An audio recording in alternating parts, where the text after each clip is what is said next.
Hello guys, welcome to our channel. This is Teja. ప్రస్తుతం మనతో పాటు సీనియర్ జర్నలిస్ట్ దుర్గా గారు ఉన్నారు. నమస్తే మేడం. నమస్తే. సో మొత్తానికి కూటమి భారీ విజయంతో గవర్నమెంట్ ఫామ్ చేసేస్తుంది. అండ్ ముఖ్యంగా పవన్ కళ్యాణ్ గారు చాలా పాత్ర పోషించారని చెప్పేసి అంటున్నారు. అసలు ఎలాంటి పాత్ర పోషించారు ఆయన?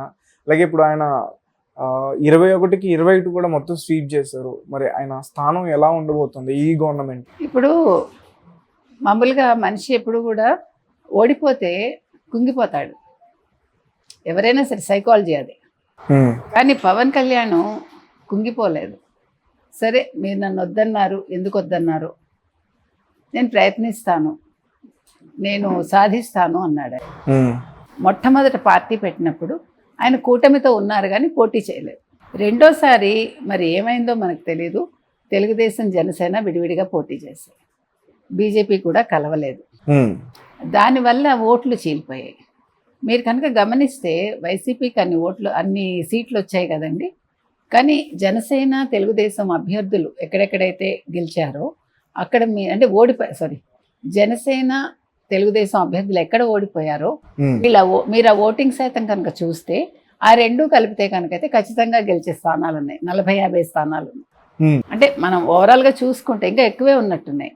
అంటే వీళ్ళు విడిగా పోటీ చేయటం వల్ల ప్రతిపక్షంలో ఉండే నాయకుడు నెగ్గాడు. అది దృష్టిలో పెట్టుకుని ఈసారి పవన్ కళ్యాణ్ ఏమన్నారంటే, ఎట్టి పరిస్థితుల్లోనూ ఓటు చీలిపోకూడదు, ఒక్క ఓటు కూడా పక్కకి వెళ్ళకూడదు, మనం ఏమున్నా కూడా కలిసి పని చేద్దాము అని ముందుగా తనే తెలుగుదేశంతో కలిశాడు అతను. ఈ కూటమిని చెడగొట్టాలని అప్పటి అధికార పక్షంలో ఉన్న వైసీపీ వాళ్ళు చాలా ప్రయత్నించారు. జగన్మోహన్ రెడ్డి కావచ్చు, సజ్జల కావచ్చు, మిగతా మంత్రులు కావచ్చు, మాట్లాడితే దత్తపుత్రుడు వెళ్ళిపోయాడు, కలిసి పనిచేస్తున్నారు, ఈ పవన్ కళ్యాణ్కి ఏమీ అర్థం కావట్లేదు, అమాయకుడు, రకరకాలుగా పిచ్చోడు, ఇవన్నీ మాట్లాడారు కదా. మళ్ళీ పిచ్చోడే కానీ మంచోడు ఇలా మాట్లాడారు వాళ్ళు. గుర్తుంటే డైలాగ్స్ అన్నీ. సో కానీ అతను చెక్కు చెదరలేదు. అతను 10 ఏళ్లలో చాలా మాటలు పడ్డాడు, అతను చాలా బాధలు పడ్డాడు. ముఖ్యంగా ఇప్పుడు ప్రతిపక్షంలో ఉన్న వైసీపీ ఆ రోజు ఏమంది, అతని భార్యల గురించి ప్రస్తావించింది, అతని వ్యక్తిగత జీవితాన్ని ప్రస్తావించింది. ఇంకొక విషయం ఏంటంటే, ఇదే జగన్మోహన్ రెడ్డి ఆయనకు ముగ్గురు భార్యలు అంటూ ఒక ముఖ్యమంత్రి స్థాయిలో ఉండి ఆ రోజుల్లో మాట్లాడాడు ఆయన. అది తప్పు, ప్రజలకు కూడా అది నచ్చలేదు. ఇప్పుడు అతను ఒక చట్టబద్ధంగా పెళ్లిళ్ళు చేసుకున్నాడు, చట్టబద్ధంగా విడిపోయాడు, అది వాళ్ళ విషయాలు, మనకు అనవసరం. అది నువ్వు రాజకీయంగా తలపడాలి. అందులో నువ్వు జగన్మోహన్ రెడ్డి మొట్టమొదటిసారి రాజకీయాల్లోకి వచ్చాడు అంటే ఒక రాజకీయ నాయకుడుగా. అలాంటప్పుడు ఒక ముఖ్యమంత్రి హోదాలో ఉండి అలా మాట్లాడకూడదు, మాట్లాడాడు. సరే, ఇవన్నీ కూడా అతను పట్టించుకోవాలా. ఇంకొక విషయం ఏంటంటే, చిరంజీవిని కూడా నాన్న మాటలు అన్నారు, మొత్తం ఫ్యామిలీని తీసుకొచ్చి మాట్లాడారు. లాస్ట్కి వీళ్ళందరూ మీకు తెలుసు, ముద్రగడ లాంటి వాళ్ళు బయటకు వచ్చి ఎంత నీచంగా మాట్లాడారో మనకు తెలుసు. అసలు ముద్రగడ ఒక మంచి రాజకీయవేత్తగా ఉండి, ఒక కాపు నాయకుడిగా ఉండి, కాపు ఉద్యమాన్ని చేసి అతనికి అంటూ ఒక స్టేచర్ పెట్టుకున్న మనిషి మరి ఏం ఆశించి జగన్మోహన్ రెడ్డి గారి దగ్గరికి వెళ్ళాడో మనకు తెలియదు. మరి వెళ్ళినా తప్పు లేదు. కానీ కూతురు బయటకు వచ్చి, నేను ఎప్పుడైతే ఈయనెవరు పవన్ కళ్యాణ్ని సమర్థిస్తున్నాను, నాన్న నువ్వు మాట్లాడు కానీ వ్యక్తిగతంగా దూషణలు చేయకు, రాజకీయ పరంగా మాట్లాడు అని చెప్పినప్పుడు, వంగా గీత నువ్వు సమర్థిస్తే సమర్థించు అని చెప్పింది ఆవిడ ఆ రోజు. నాకు కూతురు ఏంటది ఒక ప్రాపర్టీ అని మాట్లాడాడు ఆయన. చాలా తప్పు కదా. ఆ ప్రాపర్టీ అన్నప్పుడు తర్వాత మళ్ళీ ఆ అమ్మాయి జనసేన ఇతను ఎవరు పవన్ కళ్యాణ్ని కలవడం, నేను పార్టీలో చేరతానంటే ఆయన వద్దమ్మా, నువ్వు ఇప్పుడు చేరొద్దు, నేను నీ తండ్రి గారిని కలుస్తాను, నాకు ఆయన అంటే కోపం లేదు, నాకు ఆయన అంటే రెస్పెక్ట్ ఉంది, నీతోటి మీ ఇంటికి వచ్చి వారి సమక్షంలో వారి అనుమతి తీసుకున్నాక నేను చేర్చుకుంటానని చాలా మర్యాదగా చెప్పాడు ఆయన. అంటే రాజకీయాల్లో మనం ఉన్నప్పుడు మనం ఎట్లా మాట్లాడాలి, ఏం చేయాలి అనే దానికి ఇది ఒక ఉదాహరణ. అందుకు చెప్పుకుంటున్నాం మనం. ఇప్పుడు అతనికి ఉండే ఫాలోయింగ్ మామూలు ఫాలోయింగ్ కాదండి. పవన్ కళ్యాణ్కి ఉన్నంత ఫాలోయింగ్ కానీ, అతనికి ఉండే ఏమంటారు ఫ్యాన్స్ కానీ మిగతా వాళ్ళకి లేరు చెప్పాలంటే. ఒక వేవ్ అంతే. అది ఎందుకు అంటే మనం చెప్పలేము. ఒక మనిషిని ఎందుకు ఒక మనిషి ఇష్టపడతాడో అనేదానికి రీజన్స్ ఉండవు. అది రీజన్ మనం వెతకలేం కూడా. వాళ్ళ కళ్ళతో చూడాలి, వాళ్ళ మనసుతో మనం వింటేనే మనకు అర్థమవుతుంది. కాబట్టి ఇవన్నీ అయ్యాక ఆయన నేను ఖచ్చితంగా ఇందులో నా కూతురు నేను చచ్చిపోయినా రావద్దు అంటూ మళ్ళీ స్టేట్మెంట్లు ఇచ్చాడు. అదైపోతే ఇప్పుడు అయిపోయాయి ఎలక్షన్స్ అయిపోయి, ఇవాళ ఏమంటున్నాడు ముద్రగడ, నేను ఇవాళ పేరు మార్చుకోవడానికి వెళ్తున్నాను అంటున్నాడు ఆయన. నువ్వు ఉంటే ఉండు జగన్మోహన్ రెడ్డి, నువ్వు ఇష్టపడదు, మాకు సంబంధం లేదు, ప్రజలకు అసలు అవసరం లేదు అది. కానీ జన సైనికులు ఊరుకోరు కదా, నువ్వు పేరు మార్చుకుంటానో నీకు నామకరణం చేస్తామని వాళ్ళు అన్నారు. తర్వాత ఎలక్షన్స్లో మీకు గుర్తుంటే పేరుని నాని ఏమన్నాడండి, నేను బట్టలెప్పుకు తిరుగుతా అన్నాడు పిఠాపురంలో పవన్ కళ్యాణ్ గెలిస్తే. పిచ్చండి, ఒక రాజకీయ నాయకుడిగా ఉండి ఒక మంత్రిగా ఉండి చేయాల్సిన అలాంటి ఛాలెంజ్లు చేయకూడదు. ఛాలెంజ్లు ఎందుకు అసలు? పోనీ అతను నెగ్గుతాడో ఓడతాడో, ఓకే, పోనీ అతను నెగ్గితే నేను అస్త్ర సన్యాసం చేస్తాను, రాజకీయాల నుంచి తప్పుకుంటాను అనొచ్చు. నువ్వు బట్టలు ఎప్పుకుని తిరిగితే ఎవరికి నష్టం? నేను తీసుకెళ్ళి జైల్లో పడేస్తారు, లేకపోతే పిచ్చి ఆసుపత్రిలో పడేస్తారు, అంతే కదా. నీకేమైనా సైకలాజికల్ గా డిజార్డర్ ఉందేమో అనుకుంటారు, అంతే తప్ప అంటే ఏం మాట్లాడుతున్నారు, ఏం చేస్తున్నారు అనేది వాళ్ళకి అర్థం కావట్లా. ఏదో భావావేశంలో మాట్లాడేశాను, లేదా జగన్మోహన్ రెడ్డి కోసం గొప్ప కోసం మాట్లాడాను, అయితే ఆయన సంతోషపెట్టడం కోసం మాట్లాడాను అంటే నష్టపోయేది నువ్వు. నీ మొత్తం అసలు ఇప్పుడు రాజకీయ భవిష్యత్తే మీకు లేదు, ఎలాగా అది వేరే విషయం. ఇప్పుడు ఎలాగ ఓడిపోయారు అందరూ కూడా. కాకపోతే ఏం చెప్తున్నానంటే మనం తొందరపడి మాట్లాడకూడదు ఏ మనిషి అయినా అని. అయితే మొత్తానికి ఇట్లా జరిగిందండి. ఇవాళ ఆయన రెడ్డిగా పేరు మార్చుకుంటున్నాడు, ఆయన ముద్రగడ పద్మనాభరెడ్డి.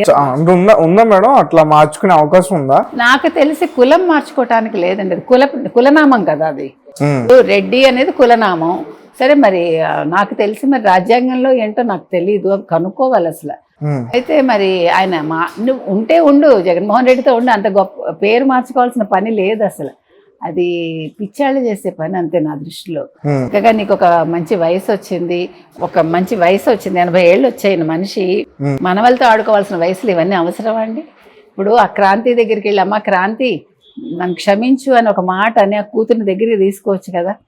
ఆయన ఇప్పుడు పవన్ కళ్యాణ్కి క్షమాపణలు చెప్పక్కర్లా, చంద్రబాబు నాయుడుకి చెప్పక్కర్లే, ఇంకెవరికి చెప్పక్కర్లే, బట్ కూతురికి మాత్రం చెప్పాలి. ప్రాపర్టీ అన్నాడు ఆయన. ఆడపిల్ల ప్రాపర్టీ ఏంటండి? అసలు ఆడ మగ తేడా ఏంటి? ఈ విషయంలో ఆయన ఖచ్చితంగా పని చేయాలి. సరే, ఇంకా ఆయన మారడు. ఏదేమైనా ఇప్పుడు పవన్ కళ్యాణ్ గారి దగ్గరికి వచ్చేసరికి, సో పవన్ కళ్యాణ్ మొత్తానికి కూటమిలో చేరాక ఈవెన్ బీజేపీని తీసుకురావడంలో కూడా అతని పాత్ర కొద్ది గొప్ప ఉంది, బీజేపీని కలపడంలో కూడా. ఎందుకంటే మోదీకి ఆయన సన్నిహితుడు అయ్యారు. అది ఎలాగంటే మనకు తెలియదు, మొత్తానికి మోదీ కూడా అభిమానిస్తారు. సో ఆ రకంగా బీజేపీ లాస్ట్ మినిట్లో వచ్చి చేరింది. అయితే అది బీజేపీకే ప్లస్ అయింది ఈరోజు. ఎందుకంటే బీజేపీకి మనం చెప్పాం 250 నుంచి 300 మధ్యలో సీట్లు వస్తాయని మనం మాట్లాడుకున్నాం. సో 295 వచ్చాయి ఈరోజు. అంటే కూటమిలో నితీష్ కుమార్ ఇంపార్టెంటే, చంద్రబాబు నాయుడు అంతకంటే ఇంపార్టెంట్. అందుకనే నిన్నను వెంటనే చంద్రబాబు నాయుడు గారికి మోదీ గారు ఫోన్ చేశారు, అమిత్ షా కూడా ఫోన్ చేశారు, కన్వీనర్గా ఉండమని అడిగారు. ఎన్డీఏ కన్వీనర్గా అడుగుతారని మనం ముందే వీడియో కూడా చేసాం. సో కాబట్టి ఇవన్నీ ఎందుకు చెప్తున్నానంటే, చంద్రబాబు నాయుడు అందరూ చాలా తక్కువ అంచనా వేస్తారు. బట్ ఎలా అంటే మేడం, అసలు నరేంద్ర మోడీ గారి దగ్గరికి చంద్రబాబు నాయుడు గారు వెళ్ళారు, తల వంచి వెళ్ళారు నా టైప్లో చాలా మంది అనలిస్టులు వీళ్ళందరూ కూడా మాట్లాడారు. కానీ ఇక్కడ చూస్తే మొత్తం ఎవరి దగ్గరికి వచ్చారో, ఎందుకు వచ్చారో సీన్ మొత్తం కూడా రివర్స్ అయిపోయింది. నేను చెప్తున్నది అదే, ఎక్కడ తగ్గాలో తెలిస్తే, పవన్ కళ్యాణ్ సినిమాలో డైలాగ్, ఎక్కడ నెగ్గాలో తెలుస్తుంది. సో ఆ రోజు ఒకవేళ మోదీ గారి దగ్గరికి వెళ్ళినా తప్పులేదు. ఆయన పెద్ద మనిషి, వయసు కూడా పెద్దదే, ఇద్దరు ఇంచుమించు సమాన ఉజ్జీలేమో మనకు తెలియదు. కాకపోతే అతనిది ఒక రకమైన తెలివి అయితే, ఈయనది వచ్చి అంతా కూడా ఈయనది ఏమనాలి, విజన్ అయిందంతా. సో ఎవరి దగ్గరికి వెళ్ళారనేది అవసరం లేదు, రాష్ట్రం ముఖ్యం అనుకున్నారు. సో ఈరోజు అది సాధించారు. కాబట్టి మోదీ గారి వాళ్ళు అడిగారు. నేను ఎందుకు చెప్తున్నానంటే, ఎవరి అవసరం ఎప్పుడు ఎవరికి వస్తుందో ఎవరికి తెలియదు. కాలం ఇవాళ మీరు కిందనుంటే రేపు పైకి తీసుకెళ్తుంది, మీరు పైన ఉంటే కిందకి తీసుకెళ్తుంది. సో ఇవాళ మీరు చీకొట్టిన మనిషి దగ్గరికి మీరు వెళ్ళాల్సిన అవసరం రావచ్చు. కాబట్టి ఇప్పుడు ఈ ట్రోలింగ్ చేసిన వాళ్ళందరికీ నిన్న ఇది ఒక గుణపాఠం కదా. అందుకని మనం ఎవరి గురించి తక్కువ మాట్లాడకూడదు, ఎక్కువ మాట్లాడకూడదు, ఉన్నది ఉన్నట్టు వాస్తవాలు చెప్పాలి. సో ఆ రకంగా చూసుకుంటే నిన్నను చంద్రబాబు నాయుడు గారి అవసరం వాళ్ళకు వచ్చింది, ఇప్పుడు పవన్ కళ్యాణ్ అవసరం కూడా ఉంటుందండి. 21 సీట్లు వచ్చాయి, ఇప్పుడు 2 ఎంపీలు గెలిచారు వాళ్ళు, ఇక్కడ వీళ్ళకి 16 ఎంపీలు ఉన్నాయి. కాబట్టి 18 ఎంపీలు అనేది చాలా అవసరం, కేంద్రంలో వాళ్ళకి చాలా కీలకం. ఇంకో విషయం ఏంటంటే, ఇప్పుడు చంద్రబాబు నాయుడిని ఇండియా వాళ్ళు కూడా పిలిచారు. ఇండియా ప్రత్యేక హోదా ఇండియా కూటమి కూడా ప్రత్యేక హోదా ఇస్తామంది, మీటింగ్ కూడా ఉందనుకోండి. కూడా ఉంది వాళ్ళతోటి. బట్టి ఇప్పుడు చంద్రబాబు నాయుడు గారు ఆచితూచి వ్యవహరించాలి. ఇప్పుడు అడిగితే కనుక అయితే ప్రత్యేక హోదా ఉంది, మనకి పోలవరం ఉంది. ఇంకో ముఖ్యమైన విషయం ఏంటి, మనం ఆల్రెడీ చెప్పుకున్నది, ఇప్పుడు ఒక్కొక్క శాఖలో ఎన్నెన్ని నిధులు బాకీలు ఉన్నాయి, ఎన్ని వేల కోట్లు బాకీలు ఉన్నాయి, ఎన్ని వేల కోట్లు వీళ్ళు అప్పులు తెచ్చారు, ఏం చేశారు, ఇవన్నీ కూడా ఇప్పుడు అవన్నీ ఒక చోటకి చేర్చి అసలు ఎంత మొత్తం ఇట్లాగ వీళ్ళు ఆర్థిక లోటు ఉంది మనకి అంటే లోటు బడ్జెట్, ఇవన్నీ చూసుకుని ఇది కూడా కేంద్రంతో సంప్రదించాలి. ఇవన్నీ కాకుండా ఈరోజు మనం 10 ఏళ్ళు అయిపోయింది ఆంధ్రప్రదేశ్ వాళ్ళకి తెలంగాణ ఇలా చూసుకుంటే రాష్ట్రంలో కూడా కేంద్రం నుంచి రావాల్సిన నిధులు ఏంటి, రైల్వే ప్రాజెక్టులు ఏంటి, ఇంకా చాలా విషయాలు ఉన్నాయి. ఇవన్నీ కూడా మోదీతో కూర్చుని మాట్లాడుకుని ఒక అవగాహన ఒప్పందం చేసుకుంటేనే ఈయన కన్వీనర్గా వెళ్తే బాగుంటుంది. సో ఇందులో పవన్ కళ్యాణ్ పాత్ర కూడా ఉంటుంది. బికాజ్ ఆయన 100% గెలిచాడు సీట్లు. 2 ఎంపీ సీట్లైనా కూడా అవి చాలా ఎక్కువే, ఒక ఎంపీ సీట్ అయినా కూడా ఎక్కువే. కాబట్టి పవన్ కళ్యాణ్ పాత్ర చాలా పెద్దదండి. ఈ విషయంలో తెలుగుదేశం వాళ్ళు కూడా దాన్ని మర్చిపోకూడదు. అవసరం తీరాక అదేంటి బోడి మల్లయ్య అనకూడదు, అంటే ఏరు దాటాక తప్ప తగలేయటం అంట, అట్లా తగలేయకూడదు. ఏరు దాటాక బోడి మల్లయ్య అనకూడదు. కలిసికట్టుగా రాష్ట్రాన్ని అభివృద్ధి చేయాలి. ఇక అంటే రానున్న 5 సంవత్సరాలు